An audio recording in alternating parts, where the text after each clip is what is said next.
Sri Guruji astro TV நேர்களே, உங்களை வணங்குகிறேன், வரவேற்கிறேன். இந்த ஜோதிட சாஸ்திரம்னு பாத்தீங்கன்னா நிறைய ரகசியங்கள் உள்ள வச்சிருக்கு. அப்போ இப்படியும் பார்க்கலாம், அப்படியும் பார்க்கலாம். ஒரு திருமணம்னு வச்சுங்களேன், இல்ல 10 பொருத்தம் பார்ப்பாங்க, இல்ல ராசி பொருத்தம் பார்ப்பாங்க, இல்ல லக்ன ரீதியாக பொருத்தம் பார்ப்பாங்க. சுக்கிரனை வச்சு மற்ற கிரகங்களை வைத்து பொருத்தங்கள் பார்ப்பது உண்டு. இப்போ வாழ்க்கையில் பொதுவாகவே பொருத்தம் என்பது தேவையான ஒன்று. அது நட்பாகட்டும், உறவாகட்டும், திருமண வாழ்க்கையாகட்டும், எந்த பந்தமாக இருந்தாலும் ஒரு ஒற்றுமையாக இவர்கள் இருக்க முடியுமா? அந்த ஒற்றுமையாக இருக்க முடியும் என்றால் ஜோதிட சாஸ்திரத்தில் அதற்கென்று தனியாக இதைன்னு ஒரு தகவல் இருக்கிறதா? இதையும் நீங்க எதிர்பார்க்கலாம். இப்ப பாத்தீங்கன்னா இந்த ராசிகளை இந்த பஞ்சபூத தத்துவத்தில் அடக்கியதுதான் இந்த 12 ராசிகளும். அப்ப பாத்தீங்கன்னா காற்று ராசி, நிலம் ராசி, நீர் ராசி, நெருப்பு ராசி. இந்த 4 பூதங்களுக்குள், பஞ்சபூதங்களில் இந்த 4 பூதங்களுக்குள் 12 ராசிகளும் அடங்கிவிட்டது. ஆகாயம் என்று ஒன்று இருக்கிறது அல்லவா, அதற்கு எந்த ராசிகளும் கிடையாது. அதை பற்றி நான் சொல்லுகின்ற போது என்ன சொல்லுவேன்னா, இந்த காற்று ராசி என்று வருகின்ற போது ஒரு வழிபட வேண்டிய ஸ்தலங்கள் எது என்று தீர்மானமா சொல்லுவேன். நெருப்பு ராசி என்று வருகின்ற போது இந்த ஸ்தலங்களுக்கு சென்று வழிபட போது உங்களுக்கு யோக பலன்கள் உண்டாகும் சொல்லுவேன். அதே நேரத்தில் ஆகாயம் என்று இருக்கின்ற ஒரு இடம் இருக்கு பாருங்க, அதற்குரிய இடமாக சிதம்பரம் தில்லை நடராஜர் ஆலயம் 12 ராசியினருமே சென்று வழிபடக்கூடிய ஸ்தலமாக தில்லை நடராஜர் ஸ்தலம் இருக்கிற சொல்லுவோம். அப்போ மற்ற ராசிகளில் பிறந்தவர்களுக்கு 3 ராசிகளில் ஒவ்வொருவருக்குமே பாத்தீங்கன்னா ஒரு இடம் என்பது நிச்சயமாக இருக்கு.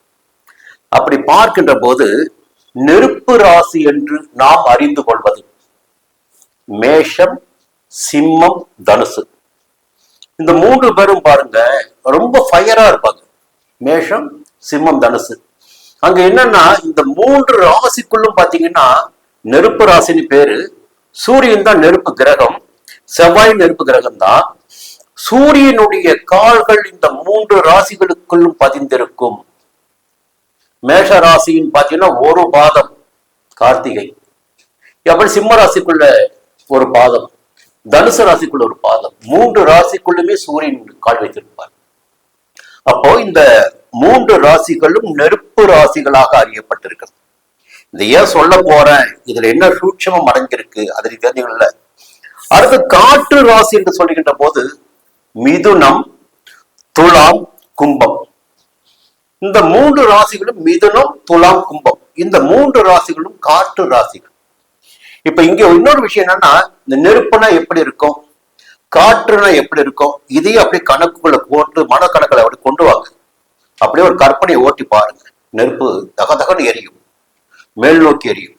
காற்று பறந்து கொண்டே இருக்கும், பரவி கொண்டே இருக்கும். ஆச்சுங்களா? அடுத்து பாத்தீங்கன்னா நிலம் ராசி. நிலம் ராசி என்று பார்க்கின்ற போது ரிஷபம், கன்னி, மகரம். இந்த 3 ராசிகளையும் பாத்தீங்கன்னா நிலம் ராசின்னு சொல்லுவோம். எப்போ பூமி ராசி, அகழ்வாரை தாங்கும் நிலம் போல சொல்லலாம். அப்ப நிலம் ராசி இதற்கு எல்லாவற்றையும் தாங்கும் சக்தி உண்டு. என்ன? ரிஷபம், கன்னி, மகரம். அடுத்து பாத்தீங்கன்னா நீர் ராசி, கடகம், விருட்சிகம், மீனம். இந்த 3 ராசிகளும் நீர் ராசிகள். பொதுவாக இந்த கடக ராசியில் பிறந்தவர்களும், விருட்சிக ராசியில் பிறந்தவர்களும், மீன ராசியில் பிறந்தவர்களும் பாத்தீங்கன்னா அதிகபட்சமாக வெளிநாடு போறவங்களா இருப்பாங்க. ஒரு ஊரினை விட்டு மறு ஊருக்கு வாசம் செய்யக்கூடியவர்களாக இருப்பாங்க. அப்ப பரவி கொண்டே இருப்பார்கள். இங்க என்ன சொல்ல வரோம், என்ன பார்த்திருக்கோம்? நெருப்பு ராசி, காற்று ராசி, நில ராசி, நீர் ராசி. இப்போ ஒரு சின்ன தகவலை மட்டும் சொல்லிடுறேன். ஒரு காதல் திருமணம் ஆகட்டும், இல்ல ஒரு திட்டமிட்ட திருமணம் ஆகட்டும், ஒரு நெருப்பு ராசியில் இருக்கின்ற ஒருவர் நீர் ராசியில் இருக்கின்ற ஒருவரை திருமணம் செய்து கொண்டால் அந்த வாழ்க்கை எப்படி இருக்கும் என்பதை உங்களுடைய பார்வைக்கு அப்படி விட்டது. அப்போ யாருக்கு யார் நட்பாக இருக்க முடியும்? இப்ப நெருப்பு ராசின்னு பாத்தீங்கன்னா மேஷ ராசிங்க, சிம்ம ராசி, தனுசு ராசி. இந்த நெருப்பு போய் கடகம், விருட்சிகம், மீனம் இந்த 3 ராசியுடன் கலந்தால் இங்க யார் வெற்றி பெற முடியும்? நெருப்பு ரொம்ப சக்தி வாய்ந்ததுதான். ஆனா நீருடன் கலக்கின்ற போது அது நெருப்புடைய நிலை என்ன ஆகும்? அணைஞ்சிடும். அப்போ இயல்பாகவே இந்த 3 ராசியும் அந்த 3 ராசியும் என்று பார்க்கின்ற போது எதிர்மறையான பலன்களை உண்டாக்கிவிடும். நல்லா புரிஞ்சுக்கங்க. அப்ப என்ன பலம் அவங்க பெற்றுருவாங்க. யார் பலம் பெறுவார்கள்? நீர் ராசினர் நெருப்பு ராசினரை சுலபமாக வீழ்த்தி இவர்களை வைத்து அவர்கள் வெற்றி அடைந்து விடுவார்கள். அங்கே இவர்களுக்கு வீழ்ச்சி என்பது காத்து கொண்டிருக்கிறது. முன்னேற்றம் என்பது இவளுக்கு கிடையாது. இன்னொரு பக்கம் பாத்தீங்கன்னா இந்த நிலம் ராசின்னு பாருங்க. நிலம் ராசி நிலம் காய்ந்து கூட கிடக்குங்க. சில நிலம் ரொம்ப பசுமையா தழச்சி இருக்கும். இப்ப நிலம் ராசி பாருங்க, ரிஷபம் கன்னி மகரான நிலம் ராசி. இப்போ நீர் ராசி பாருங்க, இந்த நிலத்தின் மீது நீர் பரவ பரவ என்ன ஆகும்னா அந்த நிலம் செழிப்படைய ஆரம்பிக்கும். எப்படிங்க? நிலம் செழிப்படைய ஆரம்பிக்கும். இப்போ நீருக்கும் பகையில்லை, நிலத்திற்கும் பகையில்லை, நீரினால் நிலம் செழிப்படையும். இங்க என்ன ஒரே ஒரு பிரச்சனை பாத்தீங்கன்னா, நெருப்பு ராசியுடன் நீர் ராசி கலக்கின்ற போது அங்கே நெருப்பு ராசி வீழ்ச்சி அடையும். அப்ப மேஷம் பாத்தீங்கன்னா ரொம்ப உச்சமான ராசியா இருக்கலாம், எல்லாவற்றையும் செய்வதில் முதன்மையானவராக இருக்கலாம். சிம்மத்தில் பிறந்தவர்கள் சர்வ சக்தி படைத்தவர்களாக இருக்கலாம். தனுசில் பிறந்தவர்கள் நிறைய புத்திசாலித்தனம் மிக்கவர்களாக இருப்பார்கள். ஆனா இவர்கள் எங்கே போய் கலக்கின்ற போது, நீர் ராசியான கடகத்திலும் விருட்சகத்திலும் மீனத்திலும் சென்று கலக்கின்ற போது அது வாழ்க்கையாகட்டும் நட்பாகட்டும் உறவாகட்டும் எந்த இடமாக இருந்தாலும் அந்த இடத்தில் இவர்கள் வீழ்ச்சி அடைந்து விடுவார்கள். அப்போ இதை நீங்க புரிஞ்சுக்கணும். அப்ப யாரை திருமணம் செய்து கொள்வது, இல்ல யாருடன் நட்பு வைத்துக் கொள்வது, எந்த ராசி நமக்கு ஏற்ற ராசியாக இருக்கும், எந்த ராசி நமக்கு சாதகமான ராசியாக இருக்கும், இதையெல்லாம் வைத்து நீங்கள் தெரிந்து கொள்ள வேண்டும். அதே நேரத்துல ஒரு சின்ன விஷயம் சொல்லிடுறேன். இந்த நிலம் ராசியில் பிறந்தவர் இருக்காங்க பாருங்க, நிலம் ராசி சொல்லுகின்ற ரிஷபம் கன்னி மகரம்.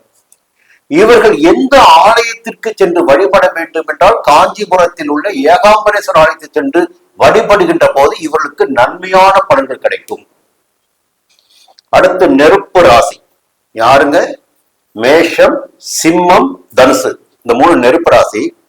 இவர்கள் செல்ல வேண்டிய இடம்னு பாத்தீங்கன்னா, ஆலயம்னு பாத்தீங்கன்னா திருவண்ணாமலையில் உள்ள அருணாச்சலேஸ்வருடைய ஆலயம். அப்போ எங்க நீங்க போகணும், முதல்ல அதை புரிஞ்சுங்க, எங்க நீங்க போகணும். அடுத்து பாத்தீங்கன்னா நீர் ராசி பாத்தீங்கன்னா கடகம் விருட்சகம் மீனம், திருவானைக்காவல். எங்க?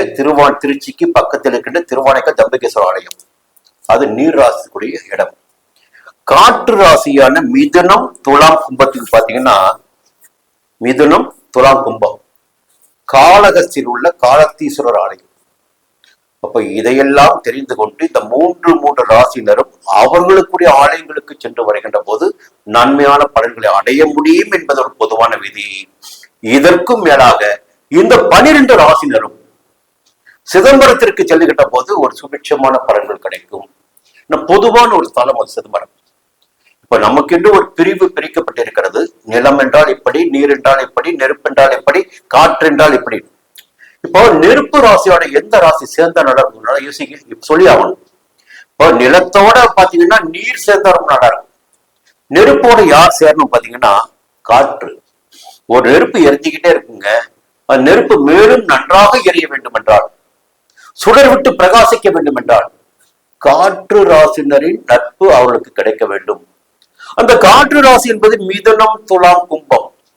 அப்போ இந்த நெருப்பு ராசியும் காற்று ராசியும் எப்பொழுதும் இணைகின்ற போது வாழ்க்கை சுபிட்சமாகும், நட்பு வெற்றியாகும், முன்னேற்றங்கள் கிடைக்க ஆரம்பிக்கும்.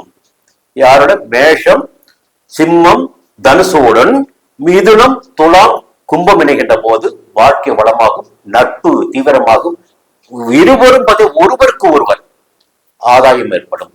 இன்னும் நிறைய ரகசியங்கள் இருக்கு, ஒவ்வொன்றாக சொல்லுவோம். நீங்க தொடர்ந்து கேட்டுட்டே இருங்க. விமர்சனங்கள் இருந்தால் விமர்சனம் செய்யுங்க, அதை கேட்டுக்க தயாரா இருக்கிறேன். மீண்டும் அடுத்த பதிவு சந்திக்கிறேன். நன்றி, வணக்கம்.